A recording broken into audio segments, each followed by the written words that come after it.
पाठ क्रमांक 5 सागरी प्रवाह. सर्वप्रथम प्रवाह म्हणजे काय हा प्रश्न पडला असेल तुम्हाला, हो ना? तुम्ही हे सुद्धा पाहिलं असेल की घन पदार्थ सांडला किंवा पडला तर तो वाहत नाही, पण द्रव पदार्थ पडला तर तो मात्र वाहतो. तेल, पाणी, दूध इत्यादी.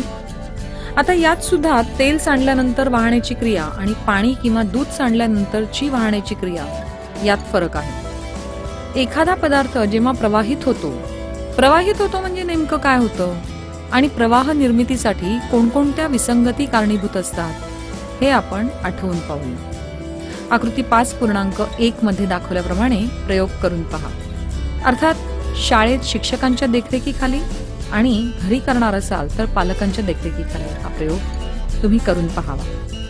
सर्व वस्तू ट्रेमध्ये घाला आणि पूर्ण निरीक्षणात लक्ष केंद्रित करा. सुरुवातीला चकत्या स्थिर होत्या का? दिवा पेटवल्यानंतर पाण्याच्या तापमानात आणि चकत्यांच्या हालचालीत बदल झाला का? काय निष्कर्ष काढला तुम्ही? पृथ्वीवर अशा हालचाली कुठे होत असाव्यात असं तुम्हाला वाटतं? ह्या कोणत्या हालचाली व क्रिया आहेत आणि त्यांचं कारण काय? अशा हालचाली सागरात होतात. बरोबर ओळखलं तुम्ही. ट्रेमधील पाण्याचं तापमान जरी दिव्यामुळे वाढत असलं तरी प्रत्यक्ष सागर जलाचं तापमान मात्र सूर्याच्या उष्णतेमुळे वाढतं. आता या क्रियेच्या भौगोलिक स्पष्टीकरणाकडे आपण वळूया. प्रयोगात तुमच्या हे लक्षात आलं असेल की जसजसे पाण्याचे तापमान वाढते तसतसे टिकल्या एका ठिकाणाहून दुसऱ्या ठिकाणी प्रवाहित होत आहेत. तापमान वाढलं की पाण्याची घनता कमी होते. त्यामुळे कमी तापमान असलेलं पाणी जास्त तापमान असलेल्या पाण्याची जागा घेते. काही वेळाने तुम्ही पाहिलं असेल की ह्या चकत्या वर्तुळाकार फिरत आहेत. पाण्याच्या प्रवाहामुळे हे घडते. आता तुम्ही एक घटना वाचा. हाँगकाँग मधून निघालेल्या एका जहाजाची जे जहाज खेळणी घेऊन जात होतं ते बुडालं आणि मग पाण्यावर तरंगणारी सर्व खेळणी कुठे कुठे आणि केव्हा पोहोचली?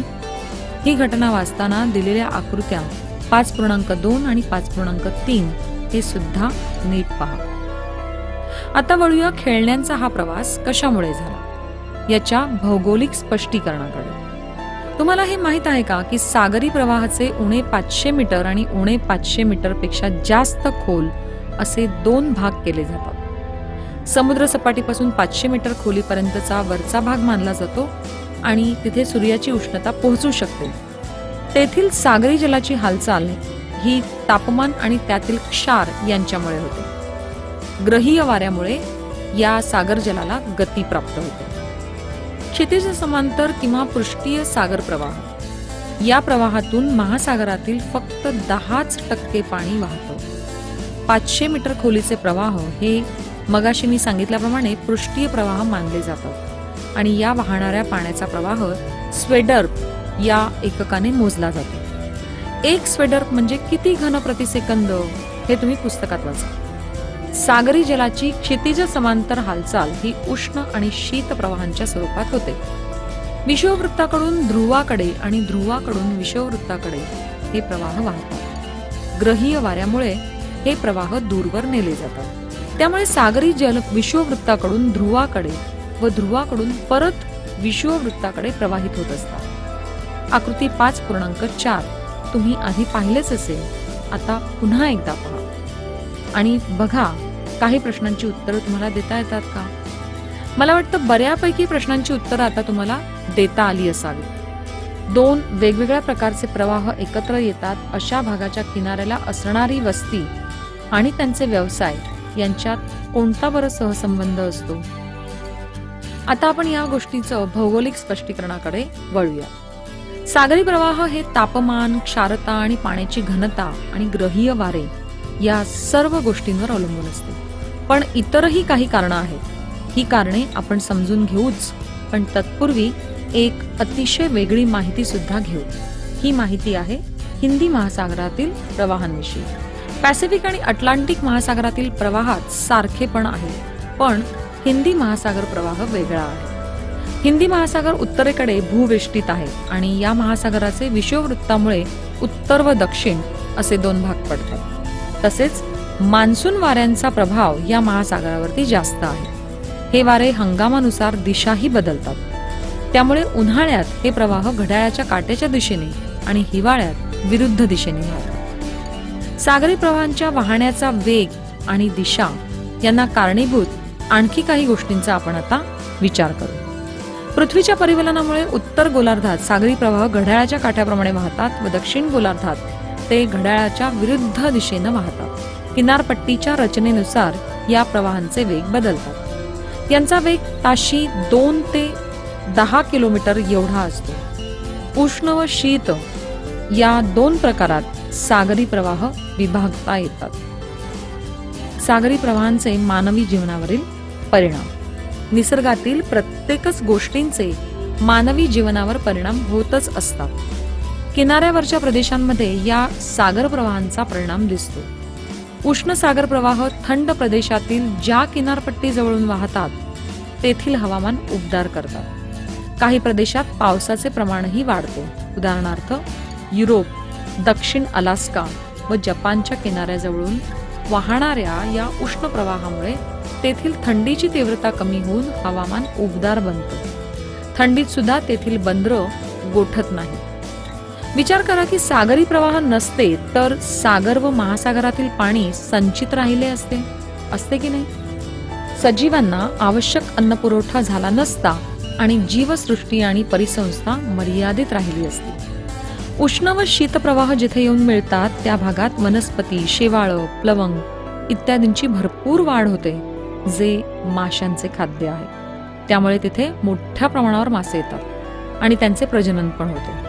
अशा ठिकाणी मोठी मत्स्य केंद्रे निर्माण झाली आहेत. ग्रँड बँक, डॉगर बँक ही काही याची उदाहरणं आहेत. उष्ण व शीतप्रवाह जिथे एकत्र येतात तिथे दाट धुकं निर्माण होतं, जे वाहतुकीस बाधा आणतं. न्यू फाउंडलँड बेटाजवळ गल्फ उष्णप्रवाह व लॅब्राडोर शीतप्रवाह एकमेकात मिसळतात, त्यामुळे दाट धुकं निर्माण होतं. शीतसागरी प्रवाहांमुळे ध्रुवीय प्रदेशांकडून हिमनग वाहत येतात.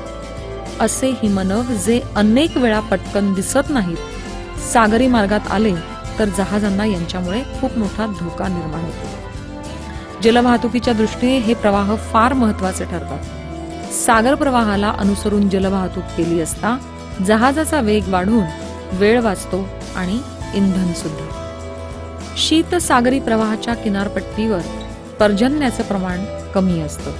उदाहरणार्थ पेरू, चिली व नैऋत्य आफ्रिका येथील ओसाड वाळवंटी प्रदेश याचं उदाहरण आहे. आता विचार करूया खोलवर वाहणारे सागरी प्रवाह. 500 मीटरपेक्षा खोलवर प्रवाह असतात. खोलवर वाहणारे हे प्रवाह महासागरातील वेगवेगळ्या भागातील पाण्याचे तापमान व घनतेतील तफावतींमुळे तयार होतात. याला उष्णता, क्षारता अभिसारण असे म्हटले जाते. हे महासागराच्या तळापर्यंत वाहणारे प्रवाह आहेत. सागर तळाशी नद्यांसारखे वाहत असतात. आकृती 5.5 पहा. वेगवेगळ्या भागातील सागरी जलाचं तापमान हेही ह्या खोल सागरी प्रवाहाला कारणीभूत असते. उष्ण पाण्याची घनता आणि क्षारता कमी असते आणि थंड पाण्याची घनता आणि क्षारता जास्त असते. म्हणून उष्ण पाणी वर पृष्ठभागाशी येते आणि गार पाणी खाली जाते. ह्या हालचालींमुळे प्रवाह तयार होतो. ग्रीनलँड आणि युरोपीय खंड इथे पृष्ठीय जल जास्त खोल वाहत असते. हे खोलीवरूनच अंटार्क्टिका खंडाकडे जाते आणि तिथून पुढे उद्धरण होत सागरपृष्ठाकडे ते परत येते. अशा प्रकारे सागर जलाचे पुनर्वितरण होते. या क्रियेला साधारण 500 वर्षांचा कालावधी लागतो. या प्रकारच्या हालचालीस वाहतूक पट्ट्यावरून होणारी हालचाल असेही म्हटले जाते. खोल सागरी प्रवाहाचे महत्त्व. तुमच्या आतापर्यंत लक्षात आलं असेल, उष्ण आणि क्षारता यांनी प्रेरित झालेल्या या अभिसारणामुळे सागरी जलाची प्रचंड मोठ्या प्रमाणावर हालचाल होत असते. पृष्ठीय जल तळाकडे आणि तळाकडील जल पृष्ठभागाकडे वाहत असते. तेव्हा पृष्ठीय उष्ण जल तळाकडे जाते तेव्हा तळातील पोषक द्रव्यांनी समृद्ध असे शीतजल पृष्ठाकडे येत असते.